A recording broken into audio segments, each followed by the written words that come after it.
Hi everybody. I thought I would get started. Well, I thought I'd start the video. And let's see how we go and how many people we get on board today. I've got my icon mount set up, so I've got you kind of suspended right there. We'll see if this works. I can't actually see myself, so I'm really hoping that everyone can see me. I'm going to... Am I even in the frame? I can't even tell. Anyway, I am going to turn this around.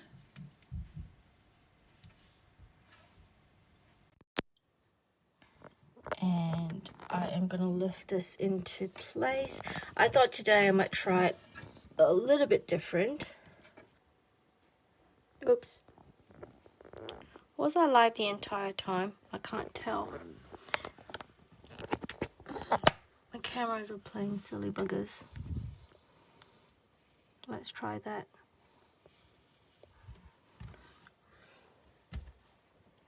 If you're tuning in, I'm making a lion today. That was the vote for today, so that's what I will be making. So we're going to start with some orange.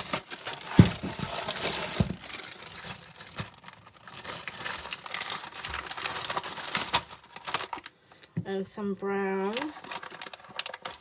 that I will lighten up a little with a touch of orange. You can see how I blend my colors. I like to play with pre-colored fondant. It just means that I'm able to create my colors without having to create my colors from scratch. By mixing up some colors together, I will get the shade that I'm after. So you'll notice that the orange is actually not quite the orange you get out of Bakewells. I use Bakewells for colors. You can use all sorts of different brands. You do not need to use a particular brand of fondant. I find when it comes to figurine making, because I condition it to a medium that I can work with, I don't actually have to stick with a particular brand. All of them works the same for me, just about. Okay, so there's my brown, there's my orange, and here we go. These are my guide strips. I got them from Kelly's Cake Toppers many years ago. It's been the best thing to invest in, I reckon. I like to create my figurines based on volume. So if you roll everything out to the same thickness, you'll be able to create your figurines to the right size. Especially if you're going to make lots and lots, for example, you know, you're going to need, or you're going to want to be able to replicate them. And in order to be able to replicate them, you want them to be the same size again and again and again. So I'm going to show you today my version of a sitting lion. Okay. You're going to find, this is all you're going to need. You'll have the body, the head, okay. You'll have two for its legs, the front legs that is, and you'll actually take half for his feet on either side. You're going to have probably half for its tail at the back, and you probably just do quarters for his ears. That is a good start to how you want to create your lion, and it's a good way to be able to figure out, you know, the size of your figurines when you're playing with them. You know, when you want to size out your figurines, that's a good way to do it, because when you've got it in volume, you know that it's all going to be proportion. It's going to be in proportion to one another. So, like my bunny on Wednesday, remember him?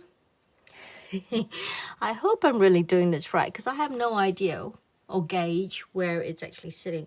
I should put up my iPad at the same time so I actually can see. But essentially, this is how I start, and we get to play with some tilers to condition your lion, and I use Solite to condition my hands, because I find that if you play with fondant for a while, it tends to get a bit sticky. But if you condition your hand, it's like adding moisturizer to your hand in essence. So the sugar paste or the fondant is less likely to stick to your hands. So like before with the bunny, I'm going to start with the face, because for me, creating the head of a character or a figurine is one way to ensure that when it comes to actually attaching the head to the body, I'm not going to run the risk of actually squishing that head down. Now, a lion's head is kind of skinny, kind of gaunt, because of all that mane, he looks like he's got a really big head, but he doesn't, not really, So what you want to do is, and you're going to hear me say a lot, and like I said in the bunny video, teardrops, teardrops, teardrops, okay? You're going to find that with the head, what you want is for the front part of the face to actually look a little bit bigger, and the top part of the head to be actually a bit narrower. So you're gonna create it looking a little like this, and using your hand, look how when you squeeze your hand, that curve just automatically comes up. So by placing this in the curve of your palm, you're able to just very lightly curve it up. But also, as you're sort of pressing it down, you're giving it that, the face of the lion by doing that. And you're going to get the back of the head nice and round, or as rounded as can be, in your palm. Okay. And like before, you always start with where you're placing his nose. So I'm going to be placing his nose about there. Okay. And tell me if you can't see it, but it's about there. And like before, if you do a V, you know that his eyes are going to be here and here. Okay, here and here. Don't look like much right now, but it's a good start. I like to create little sockets for the eyes of the animals. It also helps to build that little bridge up here as well. So by just bringing that two dents in place, you can start to create, look, can you see that little profile? You've got that curve happening, and you've got that eye socket happening. Go ahead and deepen that eye socket a little. Okay. And you start getting that look. Right. It's giving me that little cheek happening there again. And still the nose right there. Oh no, where's my trusty blade? Need my trusty blade. Should never have been right in your way, your path. Definitely will knock it over. So, lion, like a cat, like any animal, it's got a little dip right there. Okay. And then again, just a slight curve for the mouth.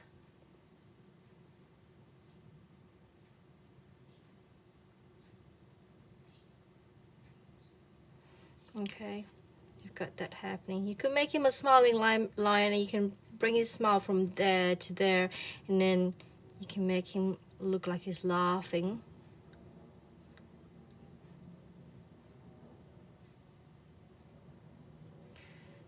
When you do that, look how when you do those little two dents, you make him look like he's smiling.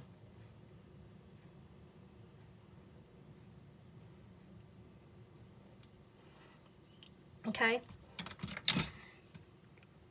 2 dents for his eyes. I do them quite low down because when you look at any creature, any animal, to make them look cute, you like to have quite a bit of eyelid.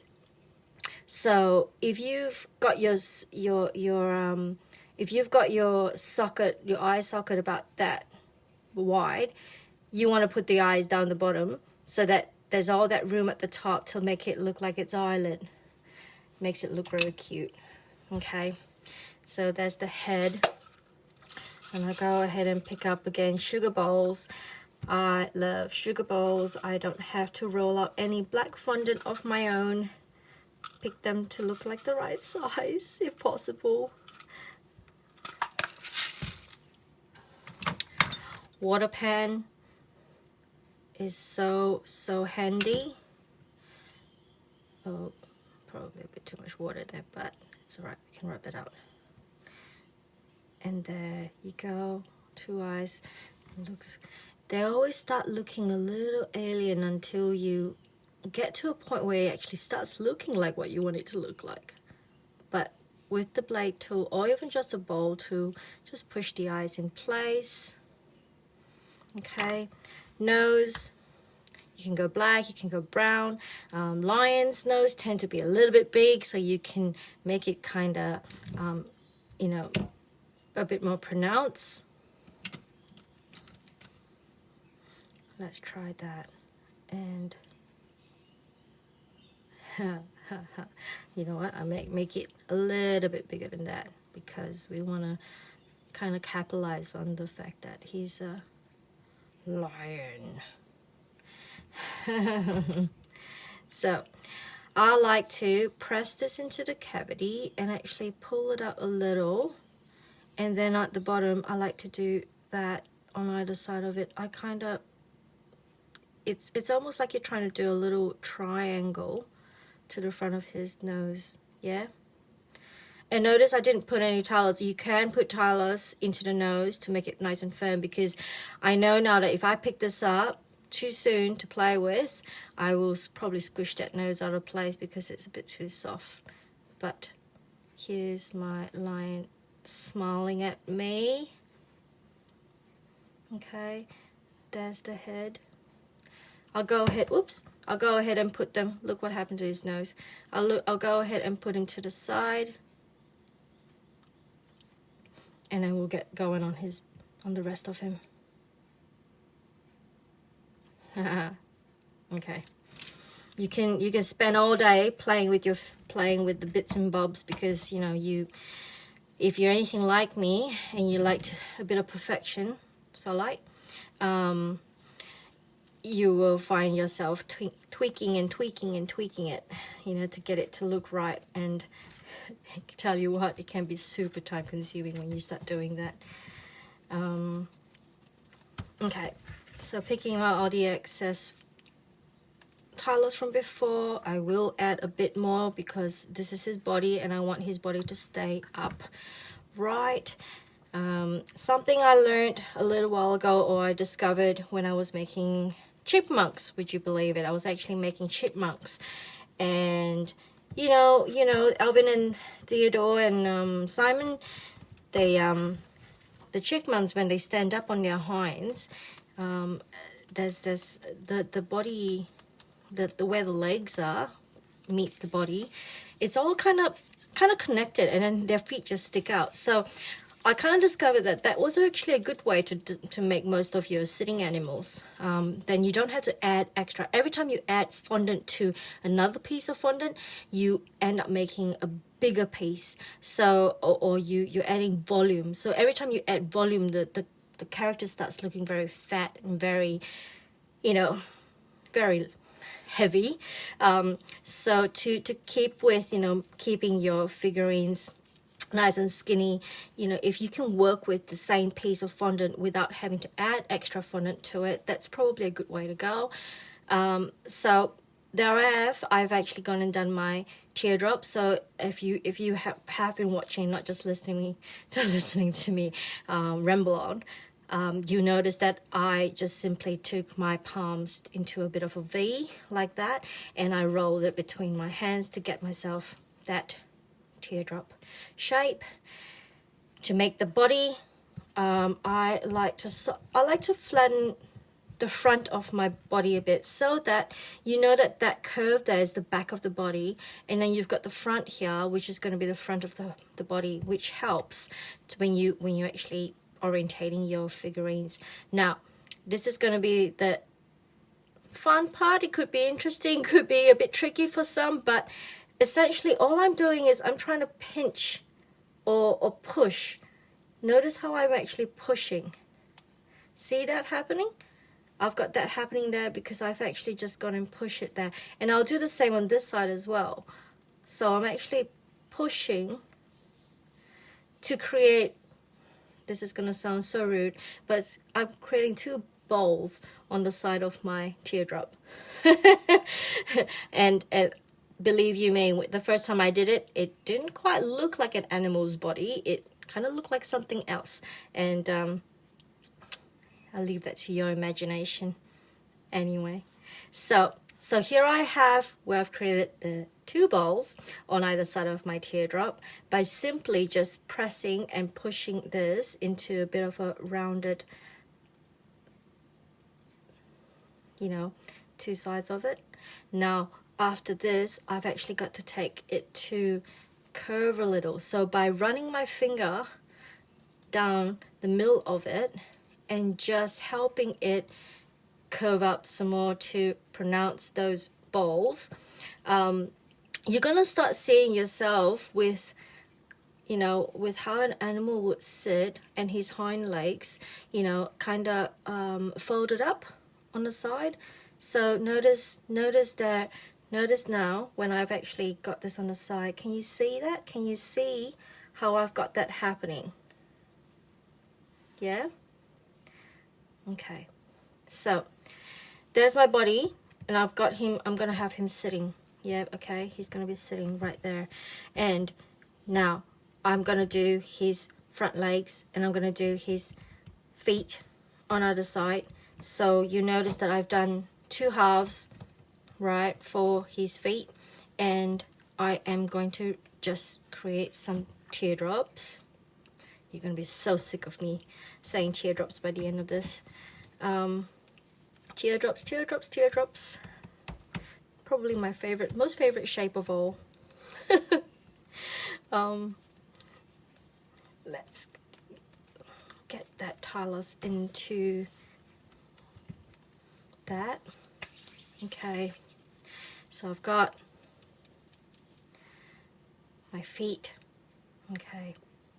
And with my feet, notice that if I were to press down here, and I take my blade tool and I run it up that way and that way, see how I naturally created that bit of a hump? And that gives me my feet.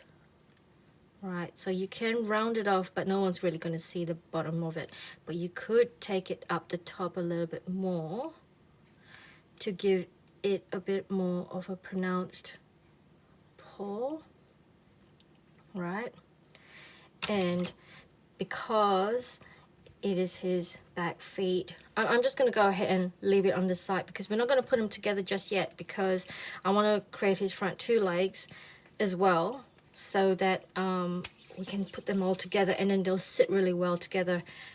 So again, here's my feet, skinny bit, teardrop, and then see how, notice how it's a bit skinny down the back, and it's kind of a bit of a, you know, a fat teardrop up the top. Again, if you would just put your finger over there and hold it in place and run those blades up, you would not automatically push that into place. So as you're pushing your blade into it, you're almost lifting the fondant so that you create that natural paw. If you look at animals and look at their paws, it's kind of you know, round at the top, and it kind of dips a little, and then it kind of fits into the rest of them. So that's kind of what I want to do to get my lion's paw looking a bit more paw-like, right? Okay, and with anything, there's always a left and right. So it really is up to you to decide which way you want to put your feet. Like just on top view, it looks like this is a, you know, this is a left foot and this is a right foot for the lion. So there's my feet happening on that for the rest of him. This is probably too much because I'm just looking at his body now and thinking actually it's probably going to be very long. But what you do want to create with this is a long teardrop, because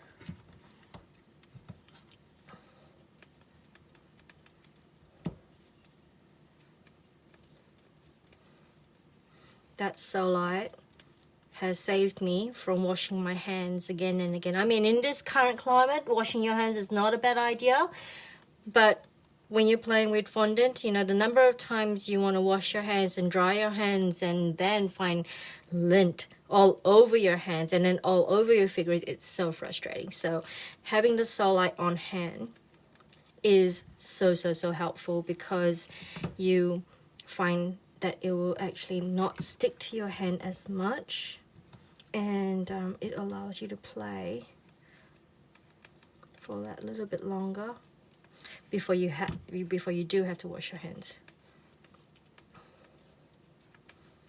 Okay, now long teardrops. Okay, I want to create feet at the bottom. So again, like before, when we were creating the paws, I'm just going to put my finger there, and then I'm going to go up and up, right? And you see me creating that little paw. I don't know if it's very visible, but essentially what you want to do is try and create that bit of a curve over the top of their feet. And then once you've done that, this is the tricky part, you're going to have to kind of gently bend.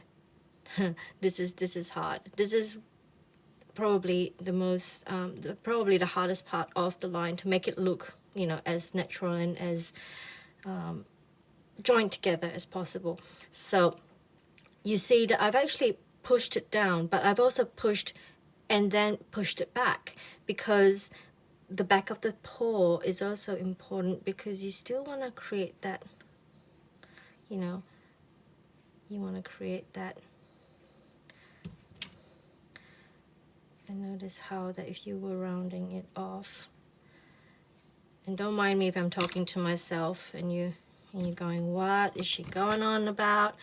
But look how when you join your pieces together, oh sorry, when you bend it, that you get a fold line. So, you know, with your tools, try to help to, you know, smooth that out so that it's not super obvious,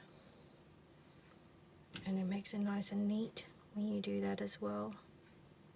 Okay, blending it back into itself is probably the best way to go. Okay, so notice how I've got one leg. Okay, and this leg is important because you want to create that curve, that bit of a bump.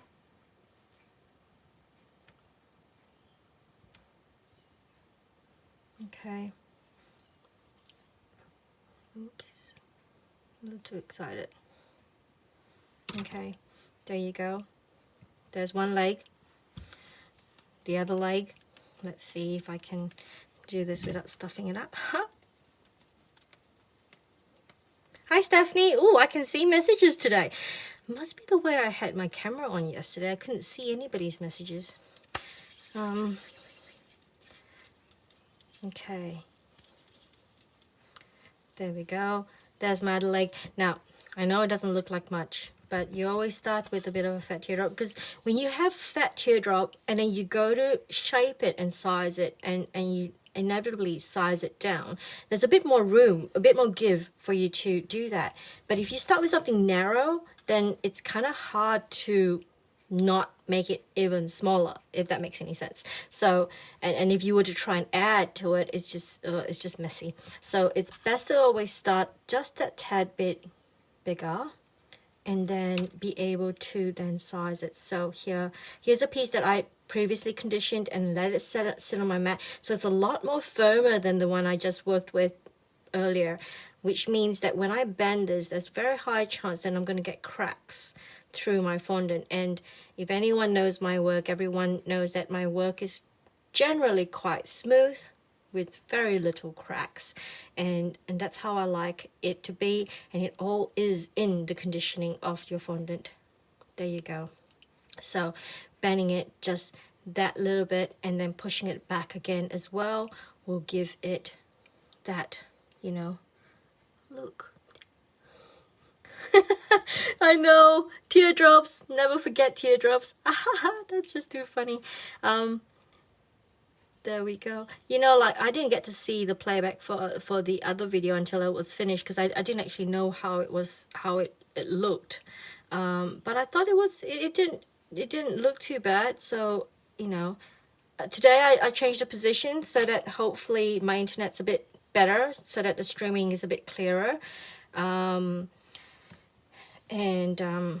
Hopefully, you know, with the lighting and everything as well, I mean, it works really well. I've repositioned the camera as well so that it's kind of like a top view rather than a side view.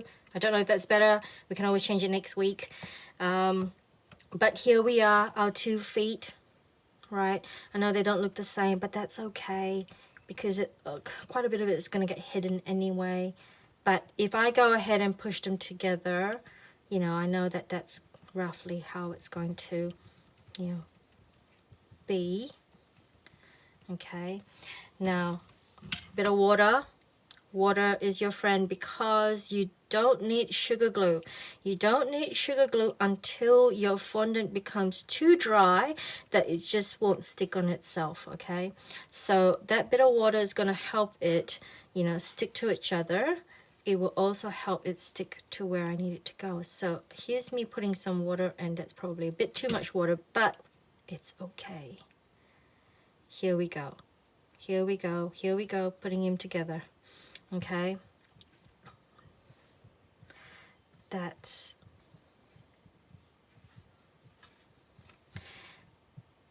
his feet in place. Now his back legs got to come up and sit up there, right? Now, notice how I haven't actually done anything to him to push him into place or anything like that. Bowl tool. Bowl tool is very handy. You can always sit your bowl tool, and because it's metal, it's a little bit of weight to it. So when you actually go to push your fondant up against it, it's going to take shape without you even having to try. So here's me pushing against there to say that this is the bum of my lion, and I am going to put his legs up against his body.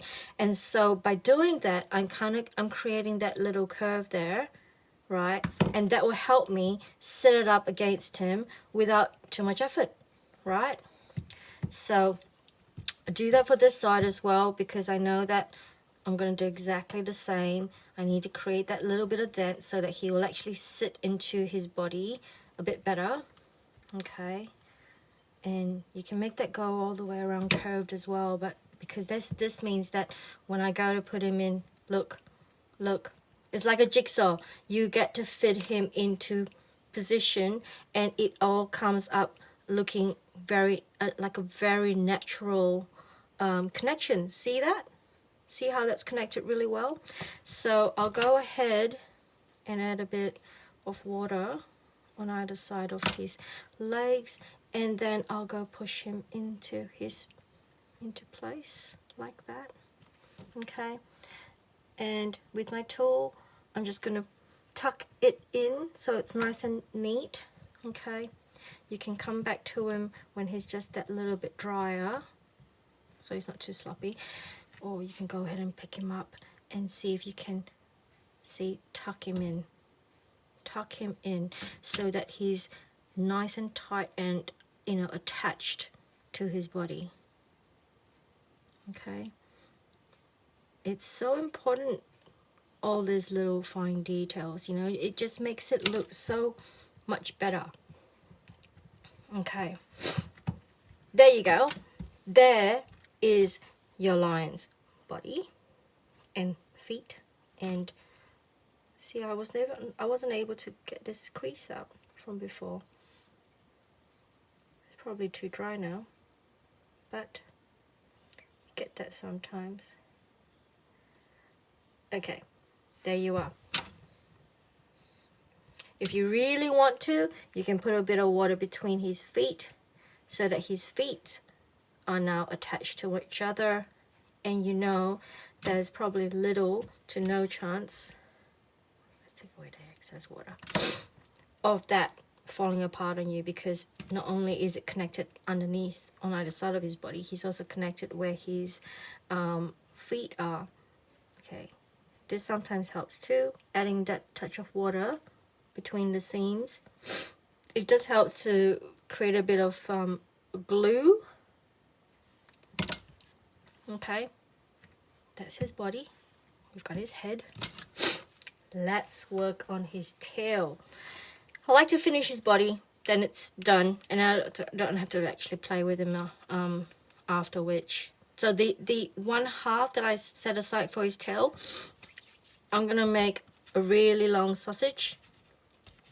Okay, you can play with, you can put talos into this if you want to, but I think it's not necessary, because you kind of want it to curve where you want it to go, and you know, having it a bit softer makes it a little bit easier to do that with.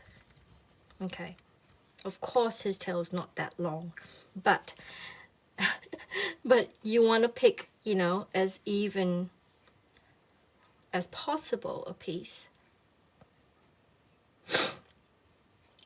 you know, to make it look right. So I'm gonna go ahead and cut it there, because look, that is pretty even for a tail, and for the size of his body, you don't want him having a, you know, a really chunky tail. You could if you want, if that's the look you're after, but you know, for a lion, I think, you know, his tail's not very, it's not going to be very you know, not very thick. I'm gonna make him look like his tail's kind of, you know, doing a bit of finesse, an S shape. So by just adding a bit of water, I help. And again, like before, when if you want it, you can put it sitting, but literally you're actually just tucking his tail there, and then you're following where you've marked that curve out to stick his tail in place. Okay, and like before with the bunny, you're blending that in so that it's nice and stuck on. Okay, now the end of a lion's tail has a bit of a, you know, a bit of a bushy tail at the end. So I'll go ahead and create myself a teardrop. Haha, there we go, another teardrop.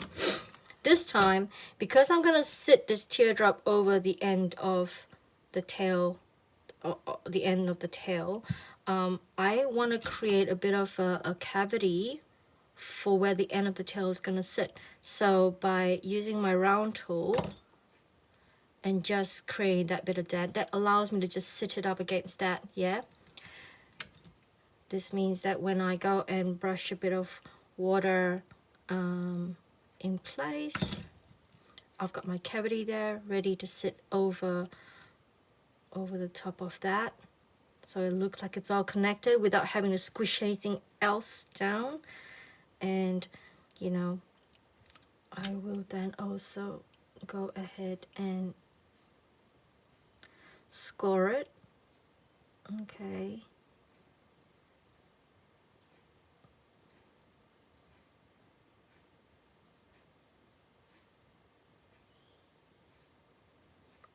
there, see that? Just that tiny bit. you know, it just gives it that look that it's yeah. And so from the side you see his tail kind of peeking out from the side of him a bit. Okay, now his mane. You can measure this if you want to, or you can just simply pick out, you know, how lush a mane you want him to have. Okay, I tend to try not to stiffen this up too much because you want to be able to maneuver it a little. And if you add too much Tylos to it, it becomes too stiff. And then when it becomes too stiff, you can't actually, you know, shape it to where you want it to shape. Okay, so laugh at me, laugh with me. Teardrops again, here we come. This time I'm making a fat teardrop, okay? Just a tiny bit at the bottom so that it looks like that. We're going to put his face there. So you need to create a cavity for his face to sit. So just with the ball tool, create yourself a cavity for his head to sit in. You notice that it's not quite big enough, so you go ahead and make it a little bit bigger and stretch it out that little bit so that you can put his head in there. Notice how it's coming along now? Look, I've got him his mane, right? And it's down to, and it's pointy at the bottom, because if you look at lions, that's really how they look. You know. So all I've done is I've just created a cavity in that rounded teardrop. I'm going to add just that bit of water just so that it's wet enough that when I go ahead and put his head in place, he's going to stick. Now, because my fondant's not overly worked with Tylos, it's still soft enough for me to maneuver it all around him, which is what you want, because when you work with, you know, lions, you want to be able to play with his hair a bit. Okay, so I can go ahead and pinch this, you know, and maneuver it how I want it to be. Okay, and how it's going to look, because when I go to then work out where I'm going to put his ears, usually his ears sits within his mane. So there I have it. There's my head of my lion with his mane, and you can score this, you know, to give it that bit of a look. But I tend to do this at the end anyway, but this will give me, again, don't forget your V's. So if you go there, you know his ears are gonna come out there and there. Okay, work with the V, always work with the V. Okay, and the 2 quarters that you've got, I think we're only really gonna need a quarter or a half of each quarter for its ears, because he's not a very big lion. But if you were to halve that and create 2 bowls, 2 small bowls, evenly, again, laugh with me, teardrop. Okay, but in this teardrop, you're going to very gently give it a bit of a indent in the middle of it. Okay, like that, just like that. Okay, I'm going to do it for the other one as well. Okay, indent, just like that. Okay, and there's my 2 ears ready to go. And look where I've actually created my indent, cavity. I'm able to then wet it and put the ears in its place. So because I've got my teardrop, that end bit is going to sit in here really quite well, right? And because I've gone and done my little loopy-loop things, the cavity, I can go ahead and push that down and bring that out a bit to create my ears. Okay, so notice how I've got my ears happening. Like before, you can play with his mane. Use your blade tool to just give it a bit of character. You can be quite rough with it, you know, because there's no right or wrong way really. It's always, it's how you want it to look. And you can do the same at the back, you know, run that half down the back so you give it that bit of a look. Run it down on the side of him. Okay, that'll just give it some character. Now, how do I sit him? Sit him on here. You're gonna find you need to create a dent. Okay, oops, pushing his ears out. You're gonna bring that round the front a bit, okay, because you want to create that spot there for his body to join his head. Okay.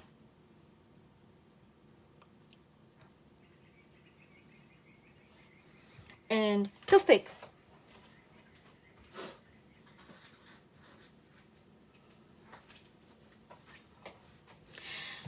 When you try and put a toothpick into the body of your figurine, you wanna twist as you go in, because if you try and shove a toothpick straight in, it will inevitably make your body squish till it's kind of fat. So I'm just gonna push this down to the base so it touches, because it's a sitting character. It's a lot more stable, so I don't have to worry about sitting into a styrofoam. But if you want to, you can push this all the way through and so that it actually sits in a styrofoam. There's two ways to do it, like everything else.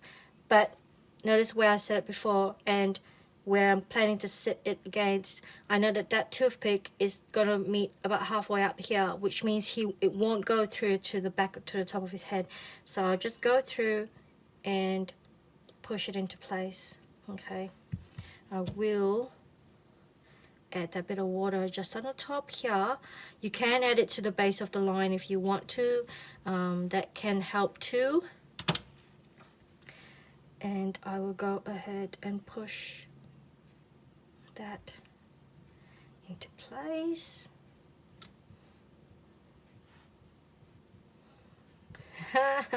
He's so cute.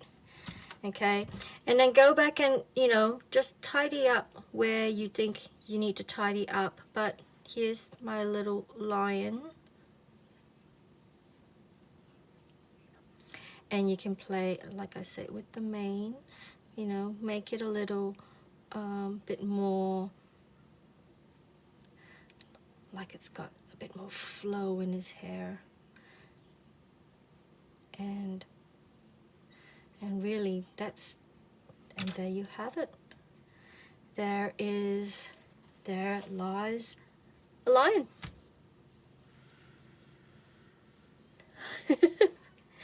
So I'm just gonna pick up the camera and see if this helps, but essentially, oops, where am I? This is him. Ooh, have I got it right? Look, there's my sitting lion, and he's next to his friend the rabbit from Wednesday. And I'll just turn him around so you can see the back of him.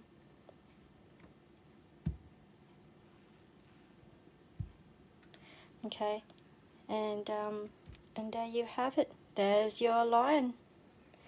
I hope everyone's had a chance to watch. And look, this is going to be on playback, so you can always watch him again and again. But there he is. Thank you. I'll see you. I'll be posting to let you know when the next one's up. But we'll be doing an elephant the next time. See you later.